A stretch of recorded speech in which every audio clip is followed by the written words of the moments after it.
mnajua mwenye alifanya hiyo kazi. I'd like to say that and whether or not he should resign. Hoya guys, welcome back to our YouTube channel. Umesikia mambo yamechemka hapa nchini Kenya. Moments ambazo Lagat alisema ya kwamba yeye hawezi kuresign, then wa Kenya walijamu. You should ask the president. We have an MOU with you. There has been no going back on that broad-based. To begin this resetting and rebuilding process, we demand the arrest of the DCI because he lied on oath. William Ruto, umwambii Lagat, wewe ndio unaonekana haya mambo, wewe ndio umekoroga. No, watu wangu, sikiza. I said I'm innocent. You did not listen to me. The truth is out. OCS Talam hired 3 prisoners at Central Police Station to finish Albert Ojwang so that it can be seen that it is me who is bad. No weapon formed against me shall prosper. The truth has set me free. I will continue serving as DIG and later IG. No one will stop me. No, not wrong. Lagat, June 16, 2025. So guys, kumechemuka mbaya tena zaidi. And that's why Murkomen face tough questions right now in this video. Because huyu jamaa, guys, anatuambia kwamba DIG hawezi resign until IPOA imalize shughuli zake. Naona watu wangu. Saizi OCS Talam yuko pale ndani anaendelea kujibu maswali chungu nzima. Na huyu jamaa anasema kwamba ndo aliweza kuhaya 3 prisoners waweze kumalizia Albert Ojwang. But now ni nani alicommand huyu OCS kama sio DIG? Because alikuwa yeye ndo complainant. Unaona watu wangu, ni Maraga kwa hii video anatuambia kwamba he has an evidence. Unaenda kusikia Maraga. And don't forget, even Justin Muturi. I don't know, William Ruto is now regretting to impeach Gachagua, to fire Justin Muturi, to fire huyu nani? Huyu Mithika Linturi and the rest. Unaona watu wangu, William Ruto saizi anaendelea kuregret zaidi. So guys, umechemka and I don't want you to swipe up this video and show me like ili kuonyesha kwamba una support hii channel, na nasema thanks so extensive. Nyinyi ni watu wa nguvu, acha Mungu aweze kukutetea na kupigania kwa kila jambo. Kwa hivyo guys, without wasting time, first of all tunaanza na Murkomen. Murkomen is telling us that DIG hawezi resign. The best thing wanaweza fanya ni ku make sure kila police station ikuwe na CCTV.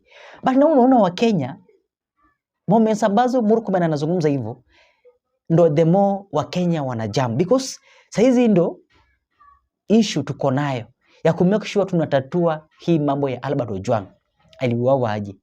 Wamekubali ni nani na nani wahajibike. Unaona watu wangu, tupate justice. But now Murkomen anatuambia kwamba wanaenda ku rectify kila police post ikuwe na CCTV, ambapo atakuwa amesaidia familia ya Albert, ambapo atakuwa amesaidia vijana hapa nchini Kenya. So kumechemka. But kabla usikize Murkomen, I want you to listen first of all to Maraga, former Chief Justice. Then tusikize Muturi. Then sasa tusikize Murkomen, mambo ambayo anajaribu kutuambia wakati ambapo alikuwa na face tough questions Nairobi County. Sikiza. To express our condolences to the family of Ojwang and those others who were abducted and murdered and have never been traced, and even those who were traced and eventually buried. So given what has just happened in the last 1 week, we want to say that there are few things that we need to do as citizens and as people who love this country. It is now evident that the Director of Criminal Investigations, the Inspector General himself of the National Police Service, and the Deputy Inspector General, Mr. Eliud Langati, are among and many other leaders blatantly lied on oath on the brutal killing of Albert Ojwang. That contradicts quite a number of the statements that came from the police service. We were being told that Ojwang hit his head against the wall, implying that he actually committed suicide, which is not true. President Ruto himself made a statement which was callous and very, very disrespectful to the people who, or to the family of Ojwang. And it was intended to avoid taking responsibility for the kidnapping, the killings, and what has happened in the past few years. I mean, few months. The back of the Kenyans have been hurt, but they are rising. Their right to peaceful assembly, to demonstrate, and to petition authority is legally supported by Article 37 of the Constitution. We stand with the other Kenyans in this liberation and demand that the leadership of the National Police Service and all those implicated take responsibility for their actions. Towards this end, I want to outline 3 major points that we are pointing to. There is prima facie evidence that Mr. Eliud Lagat, directly or indirectly, by himself or through his accomplices, is implicated in the illegal arrest, torture, strangulation, and the eventual murder of Albert Ojwang. Yet, he is still in the office. It is now time to immediately arrest Mr. Lagat and have him prosecuted. Integrity demands that this cannot continue. This kind of impunity cannot continue in our country.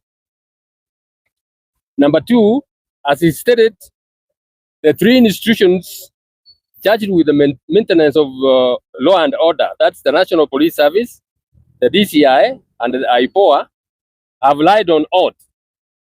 Consequently, the Kenyans have lost trust in, the Kenyan people have lost trust in them. This cannot be allowed to continue. Our institutions of human rights and justice need a serious resetting and rebuilding. To begin this resetting and rebuilding process, we demand the arrest of the DCI because he lied on oath, and the IG, as well as Mr. Lagat himself, and they be prosecuted, and those, of course, who are associated with the murder of Ojwang. To be clear, we support the efforts of the other Kenyans who have already petitioned for private prosecution. And if no action is taken, we will join them and come up even with fresh charges against them.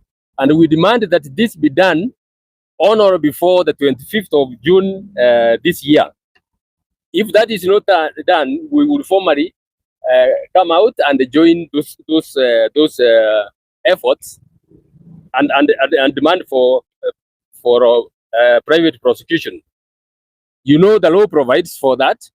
If the DPP or the agencies don't want to take that action, we are not left helpless. We can demand for private prosecution and go right ahead. Articles 1 and 3 of the Constitution guarantee the Kenyans their sovereignty. They can act directly or through the institutions that have been set. My team and I support those constitutional actions of Kenyans who are exercising the freedom of assembly to express their demand for accountability, so that those who are involved are taken, action is taken against them. So as I've said, if nothing is done by 25th, we will join them and seek to prosecute those who have been involved. I also note that in spite of the crisis that we are in today, the president has not taken any step to bring to book so many of those youths and others who were murdered in June last year and coming forward up to the one of Ojwang. This tells you exactly the value he places on human life. Him and his administration don't have any regard for human life. And if nothing is done, this is going to continue, and we are not going to have a country. This era of impunity shall only come to an end when the people reclaim their power under the Constitution that carries their hopes, dreams, and guarantees human dignity. Kenyans long for their humanity to be restored, reset, to the place where we collectively gave ourselves, the position we collectively gave ourselves when we promulgated the Constitution of Kenya in 2010, and which ushered hope and provided for institutions to be independent so that they can carry out the mandate the Kenyan people have given them. The spirit that was set by the agencies last year, who courageously came out and demanded their rights, is a spirit we all embrace. And we want to call upon all Kenyans to join the young people and demand for this right. Without doing that, we are going to be taken for granted for years, and our country is going down the drain. Ona wewe William Ruto, umwambii Eliud Lagat, wewe ndio unaonekana haya mambo, wewe ndio umekoroga. Ona aje mwambia Yuzulu ama kamata ila polisi. Wewe Eliud Lagat, ilisemekana wewe ndio ulikuwa mlalamishi. Hii wapi hiyo statement yako? Uliandika katika kituo gani? Ulipolalamika, wewe ndio ulipeana amri askari waende kuchukua huyu kijana Ojwang. Tungeanza kuambiwa statement ya kwanza, wale askari walienda kuchukua huyu kijana ni fulani na fulani na fulani, na statement zao ndio hizi. Mlipomleta, kwa nini mlichukua masaa ngapi? Kama mlikuja na masaa 6, mlimpeleka wapi? Kabla afike Central Police, walienda wapi? Kabla mpeleke mwili, kwa sababu ni mwili tu, mlimfanyia nini?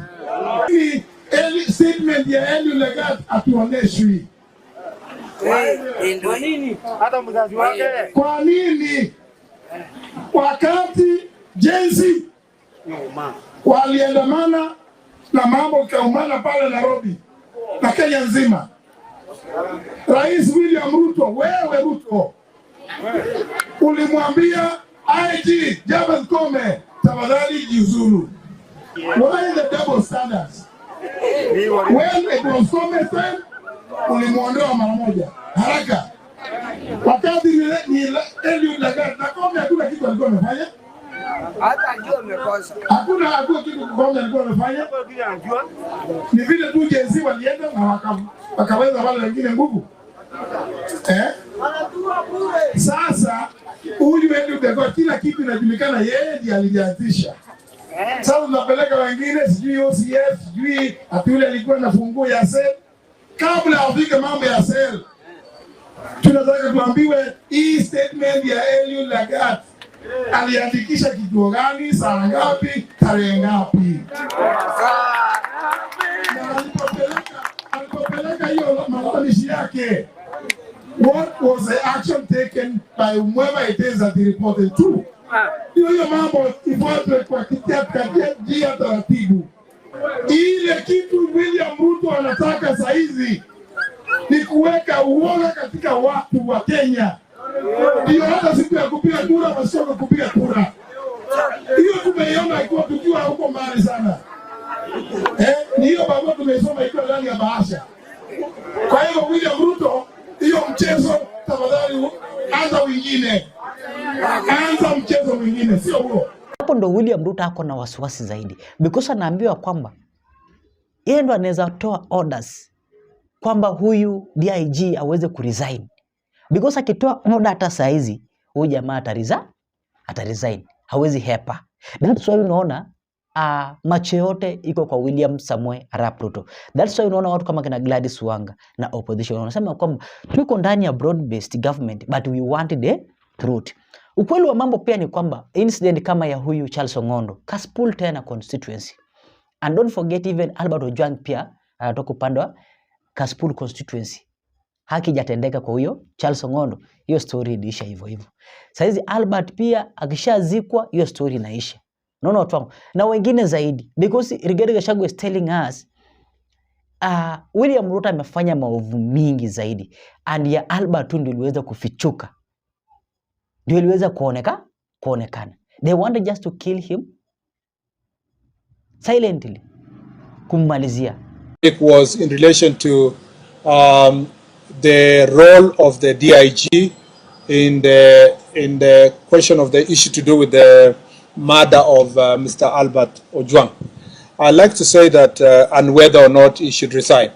I'd like to say that the investigations, as I've already said earlier, are going on with IPOA. IPOA is doing its part in terms of investigations. DIG Lagat is a seasoned police officer who understands what it takes to carry out matters of investigations and where or whether or not his conduct or act or position can affect that investigations. And I think we will cross the bridge when we reach there. When there is a closer relationship between the investigation that IPOA is doing and what he considers to be an interference, I think we will cross that bridge when we reach there. At the moment, let's leave the IPOA to do its part, but also the DIG himself to assess the extent of his involvement based on the investigations that are going, or his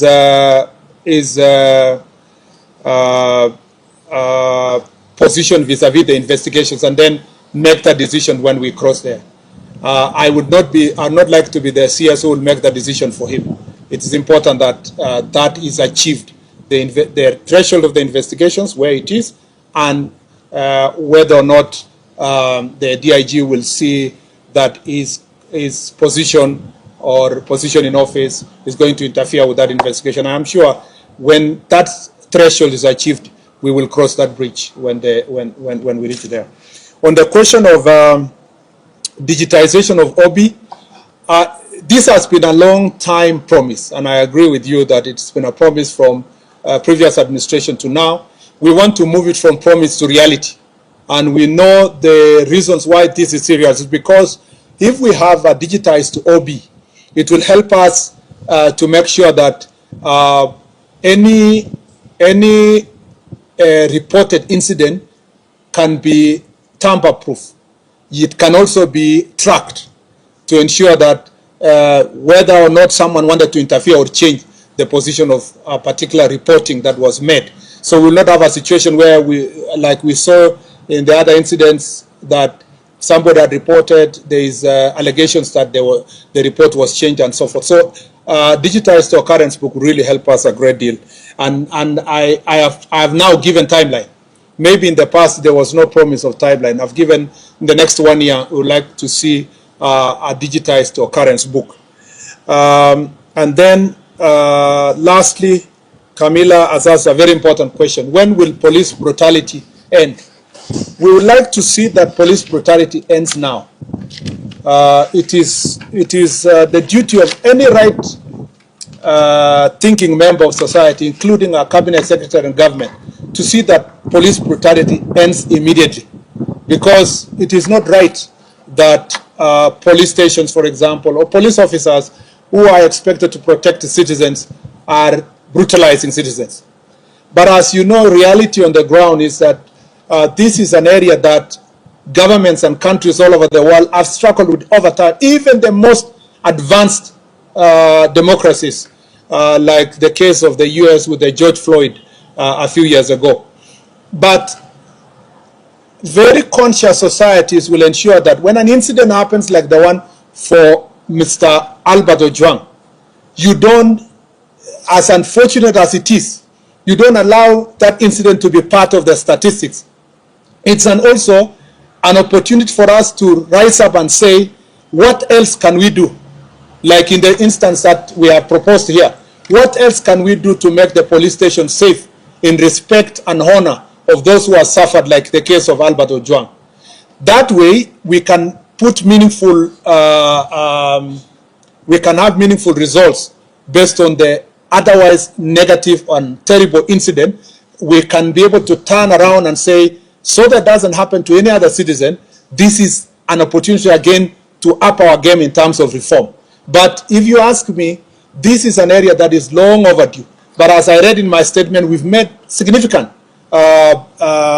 improvement from 2010 when we promulgated our new constitution, and we can do even far much more. But I also need to ask our citizens that we need to support each other. We need to support the police officers. If you are, like the case that happened the other day, somebody's outrightly assaulting a police officer, you know, insulting a police officer, provoking. You are holding a machete.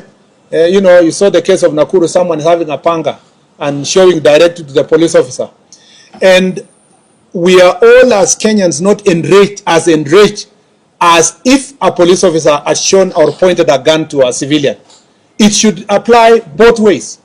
And I request you in the media, please stop profiling criminals and calling them protesters. I saw in one of the media houses the other day, somebody's announcing, saying, oh yeah, some of the protesters have burned vehicles, some of the protesters have looted. How do you still give them a constitutional status of Article 37? Protesters are expected to be civilized people who are making a statement, not the ones who are burning vehicles, looting shops, attacking civilians, throwing stones at the police officer, burning police vehicles. We have very few police vehicles, but many of them have been burned in this instance. Burning a police station, invading parliament. I am yet to see a media house that calls out all those who invaded parliament. In any civilized society in the world, anybody who invaded parliament would have been called a terrorist, straight, in many countries. But here in Kenya, we are still saying peaceful protesters invaded parliament. How can invasion and peaceful survive on one sentence? It must prick our conscience that, you've seen protests in other parts of the world, people marching peacefully along streets and making their statements. And that's why part of the law that we are proposing is to create an opportunity for public order, to give people the space to do protests in an environment that is peaceful and that is respect constitutional responsibility of every one of us. Asanteni sana, and God bless you. Thank you very much. Asante sana. Thank you. Much. First, let me say that on the question of the first question by Eric was in relation to the role of the DIG in the question of the issue to do with the murder of Mr. Albert Ojwang. I'd like to say that the investigations, as I've already said earlier, are going on with IPOA. IPOA is doing its part in terms of investigations. DIG Lagat is a seasoned police officer who understands what it takes to carry out matters of investigations and where or whether or not his conduct or act or position can affect that investigations. And I think we will cross the bridge when we reach there. When there is a closer relationship between the investigations that IPOA is doing and what he considers to be an interference, I think we will cross that bridge when we reach there. At the moment, let's leave the IPOA to do its part, but also the DIG himself to assess the extent of his involvement based on the investigations that are going, or his